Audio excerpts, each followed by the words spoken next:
बांग्लादेश पूरी तरीके से पाकिस्तान बनते जा रहा है। ये हमें ये चीज़ से भी मालूम पड़ता है कि दोनों चाइना और यूएस अपनी जड़ें जमा रहे हैं बांग्लादेश के अंदर। लेटेस्ट न्यूज़ ये है कि चाइना बांग्लादेश के अंदर एयरबेस बना रहा है और यूनाइटेड स्टेट्स रोहिंग्यास को हथियार सप्लाई कर रहा है अराकान आर्मी के साथ लड़ने के लिए बांग्लादेश के अंदर।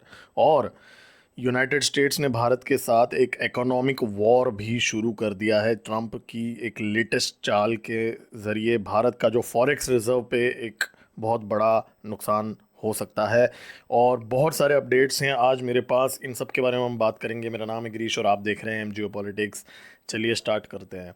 तो सबसे पहले जो लाल मोनीरहत एयरबेस जो है, जो वर्ल्ड वॉर टू एरा का एयरबेस है, जो बांग्लादेश के अंदर है, जो बांग्लादेश के 9 एयरबेसेस जो ऑफिशियल हैं उसके अंदर, उसमें से एक एयरबेस जो ये है, इसको चाइना पूरी तरीके से रीडेवलप कर रहा है बांग्लादेश के लिए। ये जो एयरबेस है ये इंडियन बॉर्डर से सिर्फ 20 किलोमीटर्स दूर है और सिलीगुड़ी कॉरिडोर से 135 किलोमीटर्स दूर है।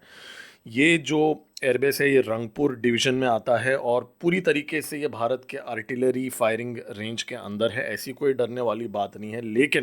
लेकिन यहाँ पे चाइनीज़ इक्विपमेंट्स को डिप्लॉय किया जा रहा है।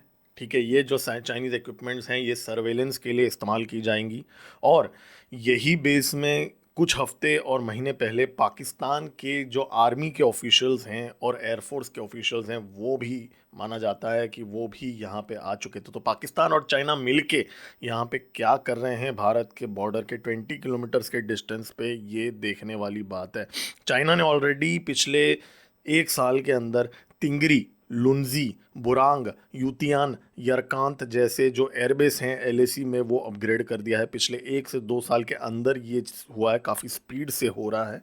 उसके कंटेक्स्ट में अगर हम ये देखेंगे तो डेफिनेटली यहाँ पे एक थ्रेट हमको दिख रहा है। Harden shelters, engine testing zones और ड्रोन प्लेटफॉर्म्स वगैरह सारे चाइना ने पिछले 1 साल के अंदर अपने एलएसी में डिप्लॉय कर दिया है इस एरिया के अंदर।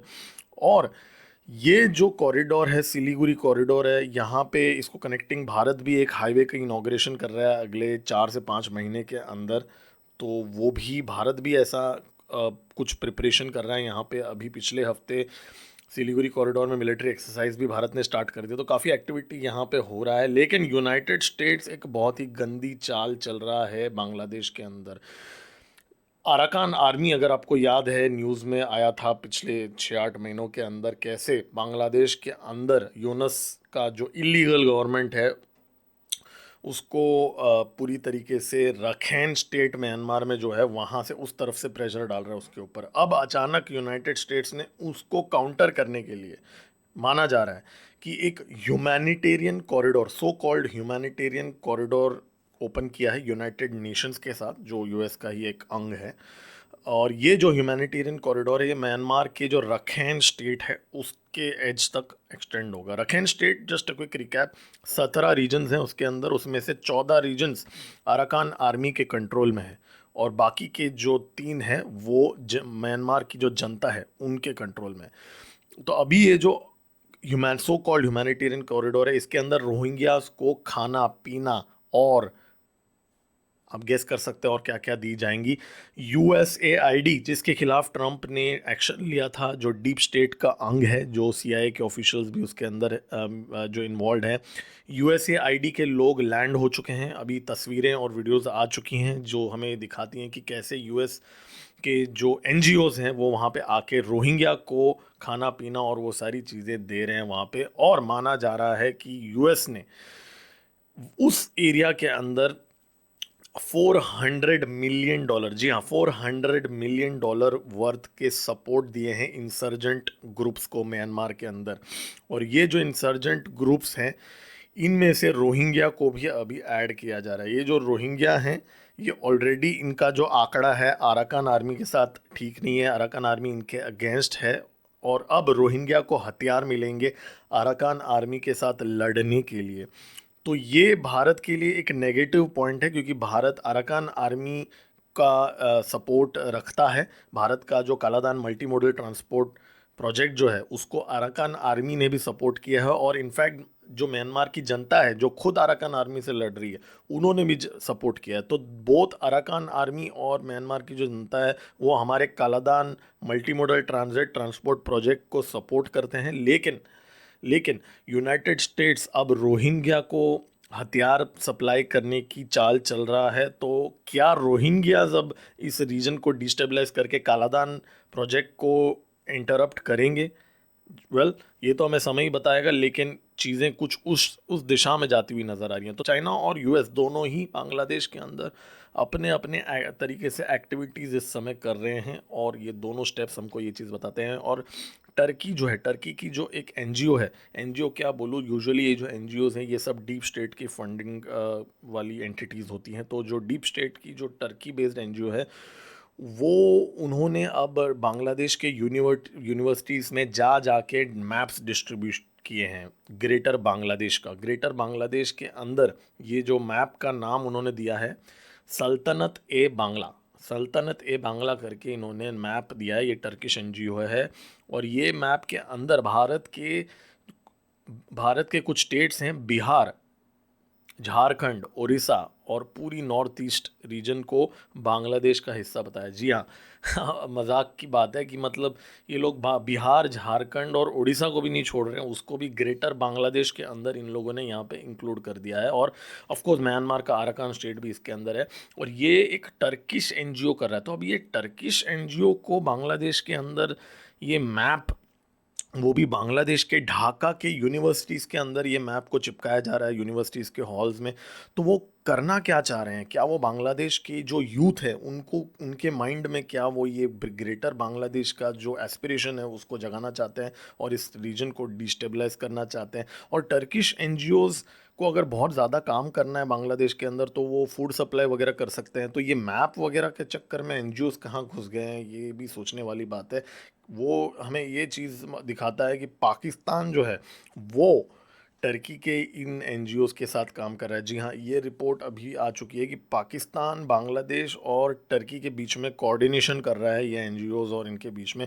तो कहीं ना कहीं बांग्लादेश के अंदर एक एंटी इंडिया हेट को फैलाने के लिए डीप स्टेट इन्वॉल्व है। जी हाँ, मैं इसको ये नहीं बोलूँगा कि पाकिस्तान सिर्फ इन्वॉल्व है, डीप स्टेट इन्वॉल्व है, और डीप स्टेट पाकिस्तान का इस्तेमाल कर रहा है, टर्की का इस्तेमाल कर रहा है बांग्लादेश के अंदर इंस्टेबिलिटी लाने के लिए। हम मोहम्मद यूनुस को कौन लेके आया? वो तो डीप स्टेट ही लेके आया ना।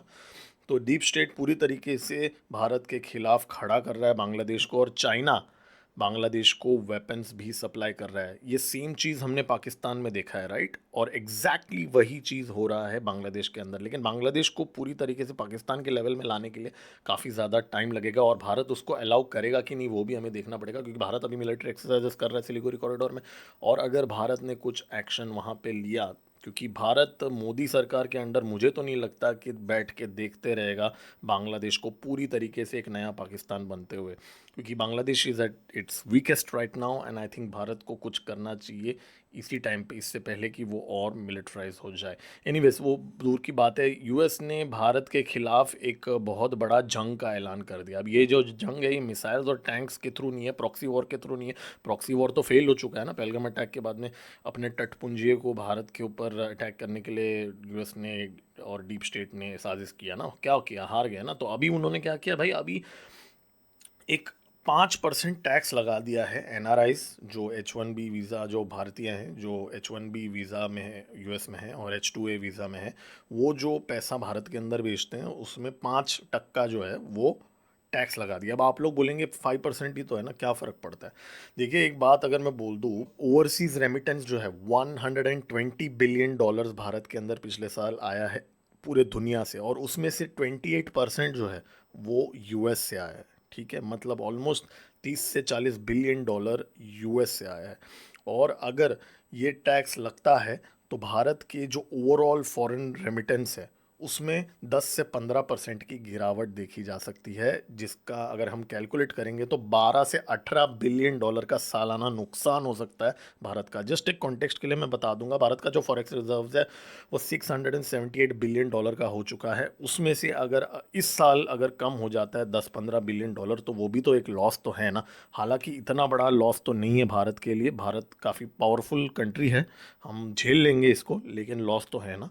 तो यूएस ये गंदी चाल भारत के खिलाफ चल रहा है। और रिजर्व बैंक ने ये बोला है कि भाई अगर ये चीज़ होता है, ये 5% जो है वो लगता है, तो भारत का जो रुपी है वो 1 रुपी और 1.5 रुपी पर डॉलर डेप्रिशिएट हो सकता है। तो भारत का जो रुपी है वो और वीकन हो सकता है इसके वजह से। तो ये 5% दिख तो रहा है कि 5% है, लेकिन उसका जो इम्पैक्ट है वो उससे कहीं ज़्यादा है। हम झेल लेंगे लेकिन उससे कहीं ज़्यादा है। और यूएस ने कुछ वीज़ा रिस्ट्रिक्शंस भी दिए हैं भारत के कुछ ट्रैवल एजेंसी के ऑफिशियल्स को, जो लोग इलीगल माइग्रेशन को पावर करते हैं। ये चीज़ आई थिंक, मुझे नहीं लगता इसमें कोई प्रॉब्लम होनी चाहिए। जो लोग इलीगल माइग्रेशन को एम्पावर करते हैं उनको वीज़ा डेफिनेटली रिस्ट्रिक्ट करना चाहिए। लेकिन भारत के खिलाफ यूएस ने एक वॉर तो शुरू कर दिया है फुल ऑन। ट्रंप के पिछले कुछ हफ्तों में जो हरकतें ट्रंप ने की है वो देख के, तो मेरे पिछले वीडियोस में भी मैंने बताया है, उस वो देख के तो हमें पता ही चल रहा है ये चीज़।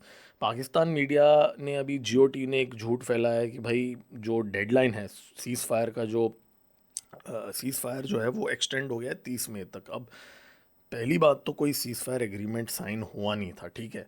और 30 तारीख का कोई डेडलाइन भारत की तरफ से तो कोई कंफर्मेशन आया नहीं है। लेकिन जियो टीवी ये चीज़ क्लेम कर रहा है कि 30th तक ये एक्सटेंड हो चुका है। लेकिन भारत के जो मिलिट्री ऑफिशियल्स हैं उन्होंने ऑफिशियली ये क्लैरिफाई कर दिया है मीडिया को कि कोई डेडलाइन नहीं है, कोई सीज़ फायर भी नहीं है, ये एक म्यूचुअल अंडरस्टैंडिंग है जो अभी बॉर्डर पे हमने मेंटेन किया हुआ है स्टेटस क्यू। कोई सीज़ फायर नहीं है। तो जियो टीवी झूठ फैला रहा है। और दूसरी खबर ये है कि भारत के जो एनवॉय हैं जेपी सिंह ने, उन्होंने ये कहा है कि भारत हाफिज़ सईद को पाकिस्तान को हैंड ओवर करना होगा भारत को, वरना ऑपरेशन सिंदूर अभी ख़त्म नहीं हुआ है। तो ये बहुत ही बोल्ड स्टेटमेंट है। हाफिज़ सईद, सजीद मीर और ज़कीरुर रहमान लखवी, ये 3 लोगों को पाकिस्तान को हैंड ओवर करना होगा भारत को, वरना ऑपरेशन सिंदूर ख़त्म नहीं होगा। ऐसा जेपी सिंह ने ऑफिशियली भारत के एनवॉय ने किया है, ये एक स्टेटमेंट दिया है उन्होंने। पाकिस्तान का जो, पाकिस्तान बेशरम बन के इन्वेस्टिगेशन को ऑफर भी दे रहा है अभी भी पहलगाम अटैक का, तो उन्होंने पूरी तरीके से इसको रिजेक्ट कर दिया है। अब दूसरा एक इंटरेस्टिंग स्टेटमेंट आया भारत के जो डीजी हैं, डायरेक्टर जनरल हैं आर्मी एयर डिफेंस के, लेफ्टिनेंट जनरल डी चुन्हा जी ने, उन्होंने एएनआई के इंटरव्यू में ये कहा कि जब उनसे पूछा गया था कि रावलपिंडी में पाकिस्तान आर्मी का हेडक्वार्टर्स रावलपिंडी से लेके इस्लामाबाद में शिफ्ट हो रहा है, तो क्या उसका इम्पैक्ट कुछ होगा, तो उन्होंने हंस के बता दिया कि पूरी इस्लामाबाद हो या केपीके हो या कहीं पे भी उनके हेडक्वार्टर चली जाए, सब कुछ भारत के फायरिंग रेंज के अंदर है, तो कोई प्रॉब्लम वाली यहाँ पे बात नहीं है। अ, और दूसरी एक इंटरेस्टिंग चीज़ हुई है कि हमारे जो फॉरेन सेक्रेटरी हैं विक्रम मिस्त्री जी, उन्होंने जो standing committee on external affairs है उनको ये बोला है कि पाकिस्तान के तरफ से कोई न्यूक्लियर सिग्नलिंग हुई नहीं है। जी हाँ, ये उन्होंने कहा कि पाकिस्तान के तरफ से कोई भी न्यूक्लियर धमकी या न्यूक्लियर सिग्नलिंग नहीं हुई थी, और ट्रंप ने इंटरफेयर नहीं किया, कोई थर्ड पार्टी कंट्री ने इंटरफेयर नहीं किया। तो बहुत ही इंटरेस्टिंग स्टेटमेंट है, क्योंकि हम सब ये कहीं ना कहीं मानते हैं कि पाकिस्तान के न्यूक्लियर बेसिस पे भारत ने अटैक किया था। तो ऑफिशियली तो भारत ये कभी नहीं मानेगा, लेकिन भारत ने ये चीज़ भी अभी अपने ऑफिशियल पोजीशन में बता दिया कि पाकिस्तान की तरफ से कोई न्यूक्लियर सिग्नलिंग एज सच हुई नहीं थी। तो क्या ये टेंशन्स को थोड़ा लोअर करने के लिए ये स्टेटमेंट दिया गया है? क्योंकि अगर न्यूक्लियर सिग्नलिंग थी नहीं तो फिर हमने अटैक क्यों किया उनके न्यूक्लियर बेसिस पे? तो ये एक सोचने वाली बात है। तो और उन्होंने ये भी कहा कि चाइनीज़ मेड जो सिस्टम्स हैं HQ9 वगैरह वो फेल हो चुके थे और हमने उनके एयर बेसिस पे अटैक कर दिया। लेकिन ये जो दो चीज़ें हैं, ये सोचने वाली बात है कि ट्रंप को भी कम्प्लीटली अपोज करता है। ट्रंप पूरे दुनिया में ये बोलते हुए फिर रहा है कि उसने सीज़ फायर करवाया भारत और पाकिस्तान के बीच में, लेकिन इंडिया का ऑफिशियल पोजीशन ये है कि उसने नहीं कराया। अफ़गानिस्तान में कुछ एड भेज रहा है पाकिस्तान से। लाखों की तादाद में अफ़गानियों को पाकिस्तान ने लात मार के बाहर निकाला है, उनके घरों में वापस भेजा है। बेचारे जो, इनफैक्ट पिछले साल ठंड के मौसम में अफ़गानियों को पाकिस्तान ने निकाला है। भारत 5,000 ऐसे हाउस होल्ड्स को, मतलब लगभग 30 से 40 हज़ार लोगों को खाना और फूड आइटम्स का एक एड भेजा है भारत ने। तालिबान के जो Kabul office of directorate of refugees हैं, अब्दुल कबीर जो तालिबान के जो मिनिस्टर हैं, उन्होंने भारत को थैंक्स कहा है इसके लिए। 5,000 किट्स को सप्लाई सप्लाई किया है भारत ने। ये एक फ्रेंडली जेस्चर है और एक बहुत बड़ी डेवलपमेंट भारत कर रहा है। आप लोगों को लग रहा होगा कि सिर्फ इंडस वाटर ट्रीटी में ही भारत पाकिस्तान के पानी को बंद कर रहा है, लेकिन अफगानिस्तान के अंदर भारत अब एक डैम बांध रहा है। इस डैम का नाम है शहतूत डैम। ये काबुल रिवर के ऊपर बन रहा है ये डैम। $236 मिलियन का इंडियन फंडेड डैम है ये। हाइड्रो इलेक्ट्रिक और इरिगेशन प्रोजेक्ट भी है इसके अंदर, जहाँ पे 4,000 हेक्टर्स जो है अफगानिस्तान के अंदर उसको इरिगेशन लैंड इरिगेशन होगा 4,000 हेक्टर में। और 2 मिलियन मतलब 20 लाख अफगानी लोगों को अब पीने का पानी मिलेगा इस डैम के द्वारा से। और ये जो डैम है, इस डैम से पाकिस्तान के केपीके मतलब खैबर पख्तूनख्वा में पानी जाता है। तो अब ये डैम अब माना जा रहा है कि अगले 6 से 12 महीने के अंदर ये डैम की कंस्ट्रक्शन हो जाएगी और पानी बंद कर दिया जाएगा। तो सिर्फ भारत में चेनाब और झेलम में ही नहीं, बल्कि यहाँ पे अफ़गानिस्तान से भी पानी बंद करने का यहाँ पे पूरी तरीके से प्रोग्राम हो रहा है। और लेकिन एक बात नोट करने की है, ये जो डैम का काम है ये फेब्रुवरी 2021 में ही स्टार्ट हो गया था। एमओयू भारत और अफ़गानिस्तान के बीच में फरवरी 2021 में ही साइन हो गया था। तो ऐसा नहीं है कि ये पिछले 2 हफ्तों में ये चीज़ हुआ है। तो ऑलरेडी पाकिस्तान और अफ़गानिस्तान के बीच में 9 रिवर बेसिन्स हैं, काबुल, कुनार, इंडस, गोमल, खुर्रम, पिशनी और कैसर, और बहुत सारे रिवर्स हैं। इसमें से एक में तो ऑलरेडी डैम बना दिया है भारत ने, लेकिन अब ये दूसरा डैम होगा। और इतने में जो बीटिंग रिट्रीट सेरेमनी है जो वाघा बॉर्डर पे होता है, अमृतसर, फिरोजपुर और फजिल्का में होता है, उसको वापस भारत स्टार्ट कर रहा है। पर्सनली मुझे बिल्कुल नहीं पसंद है, लेकिन ये गवर्नमेंट क्यों कर रहा है, सोशल मीडिया में बहुत सारे लोग पूछ रहे हैं, उसका आंसर भी मेरे पास है। दरअसल बात यह है कि जो बॉर्डर के आसपास जो गांव हैं, वो गांव वालों के बहुत सारे ढाबे, रेस्टोरेंट्स और ट्रैवल एजेंसीज का काम वहाँ पे करते हैं। तो अमृतसर से, दिल्ली से बहुत सारे लोग गाड़ियां हायर करके इन जगहों पे वाघा बॉर्डर में खास करके रिट्रीट सेरेमनी देखने के लिए जाते हैं। तो लोकल जो टूरिस्ट इकोनॉमी है उस पे बहुत बड़ा इम्पैक्ट आएगा अगर इसको परमानेंटली हम बंद कर देंगे अतारी बॉर्डर में। तो वो एक मेन रीज़न है। ये माना जा रहा है कि भारत ने इसको पूरी तरीके से बंद नहीं किया। हालांकि पर्सनली अगर मुझसे पूछेंगे, मुझे नहीं लगता ये सर्कस हमें कंटिन्यू रखना चाहिए, लेकिन भारत इसको कंटिन्यू रख रहा है। यहाँ पे मिनिस्ट्री ऑफ होम अफेयर्स ने एक 30 दिन का डेडलाइन दे दिया है कि भारत के अंदर स्टेट गवर्नमेंट्स और यूनियन टेरिटरीज़ को एक डेडलाइन दे दिया गया है कि जितने भी इलीगल बांग्लादेश इमिग्रेंट्स हैं उनके स्टेट्स और यूनियन टेरिटरी के अंदर, उनको उनके जो डॉक्यूमेंट्स हैं वो वेरीफाई किए जाएं। और अगर वो उनकी डॉक्यूमेंट्स की वेरिफिकेशन नहीं हुई 30 दिन के अंदर, तो उनको अरेस्ट कर लिया जाए। तो ये ऑर्डर्स दे दिए गए हैं सेंट्रल गवर्नमेंट की तरफ से। और इतना ही नहीं, स्टेट गवर्नमेंट्स को डिस्ट्रिक्ट लेवल पे डिटेंशन सेंटर्स बनाने के लिए बोला गया है और स्पेशल पुलिस टास्क फोर्सेस को बनाने की भी इंस्ट्रक्शंस दी गई हैं, जो करेंगे डिटेक्शन, डिटेंशन और डिपोर्टेशन।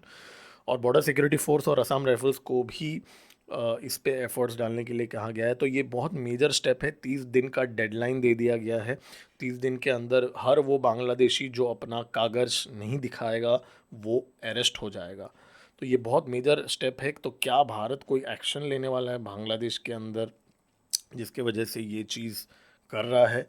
वो हो सकता है, क्योंकि सिलीगुड़ी कॉरिडोर में अभी मिलिट्री एक्सरसाइजेस भी हो रही है, क्योंकि पाकिस्तान के ऊपर अटैक करने से पहले हमने ये सेम चीज़ पाकिस्तानियों के बारे में भी किया था जो भारत के अंदर बसे थे। लेकिन मीनवाइल सुप्रीम कोर्ट ने इस गवर्नमेंट के इस डिसीजन को बैक किया है। सुप्रीम कोर्ट ने जो हमारे भारत के अंदर 0.5 फ्रंट वाले जो लोग हैं उन्होंने केस फाइल किया था, प्रशांत भूषण और ये सारे लोगों ने, सुप्रीम कोर्ट ने बोल दिया है कि गवर्नमेंट का साथ दिया है इस इशू के अंदर। इनफैक्ट एक और पिटिशन भी फाइल हुआ था जहाँ पे श्रीलंकन इलीगल माइग्रेंट्स को मद्रास हाई कोर्ट के अंदर उनको भारत के अंदर रखने के लिए एक पिटिशन फाइल किया था। तो सुप्रीम कोर्ट ने अभी रिसेंटली ये स्टेटमेंट भी दिया है कि भारत कोई धर्मशाला नहीं है। जी हाँ, ये एग्जैक्ट वर्ड्स यूज़ किया है सुप्रीम कोर्ट ने, भारत कोई धर्मशाला नहीं है जो पूरे दुनिया से रेफ्यूजीज़ को लेगा। तो सुप्रीम कोर्ट अब भारत में गवर्नमेंट के साथ है इस इशू के अंदर। तो मुझे नहीं लगता बांग्लादेश के माइग्रेंट्स को और जो रोहिंग्याज हैं उनको भारत से हटाने के लिए कोई बहुत बड़ी इशू अभी सरकार को होगा। अहमदाबाद में ऑलरेडी मास डिमोलिशंस वगैरह स्टार्ट हो चुकी हैं, तो बहुत ही ज़ोरों शोरों में यहाँ पे चल रहा है। तो भारत के जो नेबरहुड है, खास करके बांग्लादेश के अंदर हमें बहुत ज़्यादा एक्टिविटीज़ देखने को मिल रहा है। यूएस भी अब उसके अंदर घुस चुका है और चाइना भी उसके अंदर घुस चुका है, एग्जैक्टली जैसे पाकिस्तान के अंदर वो दोनों घुस चुके हैं। और हमारी जो रॉ है वो इसको बहुत क्लोजली मॉनिटर कर रहा है। मैं भी अपने आगे की वीडियोस में इसको बहुत क्लोजली ट्रैक करूंगा। ये था आज का अपडेट। मेरा नाम है गिरीश और आप देख रहे हैं एम जियो पॉलिटिक्स। जय हिंद।